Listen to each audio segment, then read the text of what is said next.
Salut à tous les guys, on se retrouve pour un tout nouveau trade récap donc de la journée du vendredi 9 mai et du jeudi 8 mai. Donc on a les 2 jours à traiter. On voit plus ma tête, évidemment. Attendez, juste 2 secondes. Présentation. Non, faut que je clique là, là et là. Ok, donc, pour la journée de jeudi 8 mai, on avait un billet haussier. Alors ici, il nous restait un fair value gap H4, pardon. Juste ici, donc c'est voilà, le trait gris. Il restait quelque chose en H1, je crois. Une dernière liquidité. Non, le fair value gap H1 juste ici. Celui-là, je l'avais pas pris en compte. Puisque pour moi, il était assez bas. Mais au final, vous allez voir que. Pourquoi il va pas? Au final, vous allez voir que.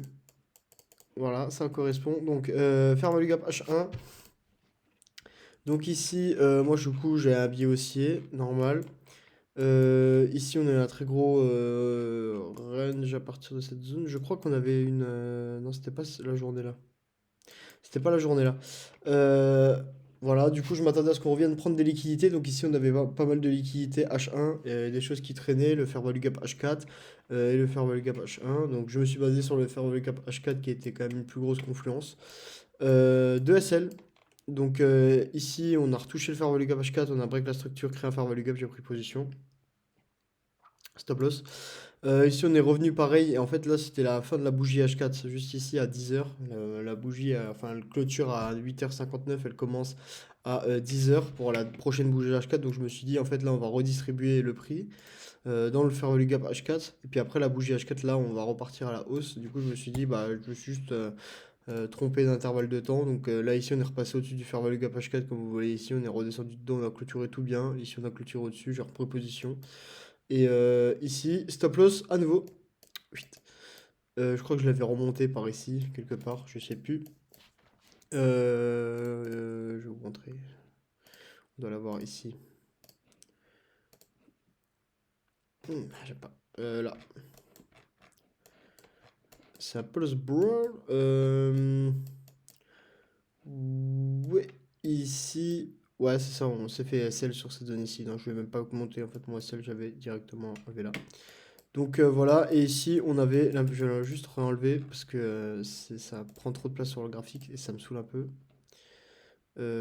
Chart exécution, voilà. Hop.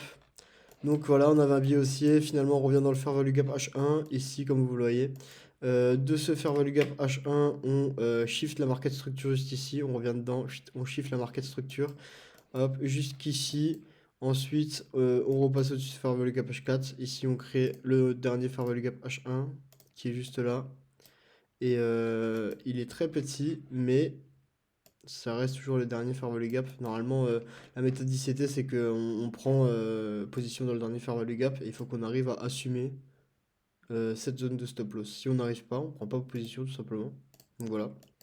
Donc le trade, en fait, ça aurait été ça. Ici, soit on le met ici, moi je sais que je me base de secure, mais là, vu que le stop loss il est assez loin, on peut se baser sur le début du fair value gap ici. Voilà. Et on va reprendre la même zone de TP. Ça aurait été juste ici, sur les derniers équals là.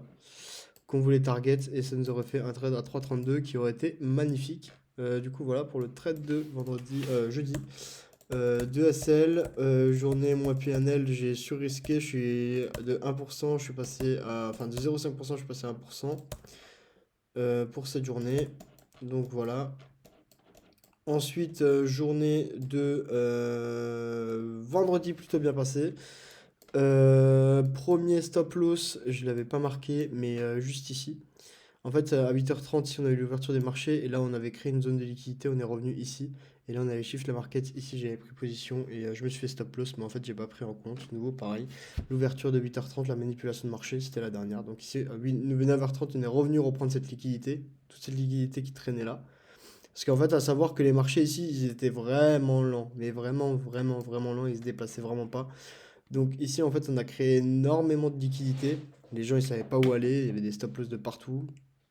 Et ici, c'est pas vraiment des liquidités que je serais allé prendre pour prendre position. Parce qu'en fait, souvent, quand il y a des annonces éco comme ça, faut partir du principe que les gens qui ont pris position, par exemple ici, et ben, ils ont après déplacé leur stop loss soit ici, sur le point d'entrée, soit ici. Ils vont pas forcément le laisser sur cette mèche qui était énorme comparé au reste.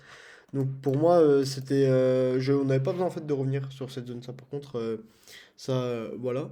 Et du coup, ici, on avait créé un pool de liquidité juste ici. Ouverture 9h30, on a sweep toute cette zone d'équal, sachant qu'on avait créé une divergence, je crois, avec le S, si j'ai pas de conneries.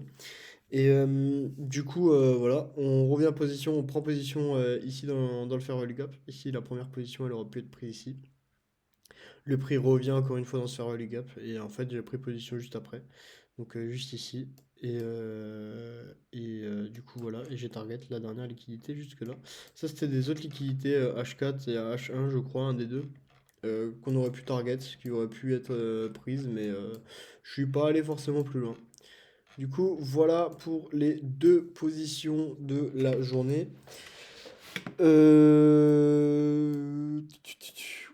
Un à dire de plus, soit du coup un stop loss, un SL, ça nous a fait un PNL pas trop mauvais, je crois, de 230 de PNL, je crois, un truc comme ça. Donc là, vous voyez, on est toujours dans le positif. Bah, là, c'est 51 600, même si on est quand même en drawdown depuis cette semaine, je crois. Cette semaine, on a fait un petit drawdown, c'est dommage. Du coup, voilà pour les trades récap. Et puis, les gars, on se retrouve pour une prochaine vidéo. Ciao, ciao!